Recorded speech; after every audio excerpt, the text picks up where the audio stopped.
ইয়াসির আলী রাব্বি যেন বাংলার Travis head, নিজের জাত চিনিয়ে দিলেন বিধ্বংসী ইনিংসের মাধ্যমে। বর্তমানে অস্ট্রেলিয়া দল কিংবা টি-20 ক্রিকেটের একমাত্র দানবীয় ব্যাটার হিসেবে পরিচিত ট্রাভিস হেড। তবে এবার বাংলার ট্রাভিস হেড বনে গেলেন ইয়াসির আলী রাব্বি। 2024 বিপিএল এর উদ্বোধনী ম্যাচে মুখোমুখি হয়েছে দুর্বার রাজশাহী ও defending champion Fortune Barishal. Mirpur Sher-e-Bangla জাতীয় ক্রিকেট স্টেডিয়ামে এদিন শুরুতে টসে জিতে বোলিং এর সিদ্ধান্ত নিয়েছিল ফরচুন বরিশাল।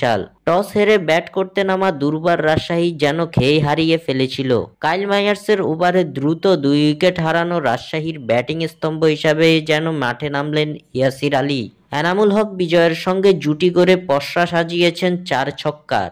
একের পর এক বাউন্ডারি হাঁকিয়ে নিজের বিধ্বংসী রূপ দেখালেন ইয়াসির আলী রাব্বি। এদিন ব্যাট হাতে মাত্র 47 বলে 94 রানের দানবীয় অপরাজিত এই ইনিংস খেলেন ইয়াসিরের ব্যাটে এদিন 4-এর চেয়েও ছক্কার মার বেশি ছিল। এদিন তার ব্যাট থেকে এসেছে 8টি ছক্কা ও 7টি 4-এর মার। 200 স্ট্রাইক রেটে এদিন অপরাজিত এই ইনিংস খেলেন ইয়াসির আলী রাব্বি।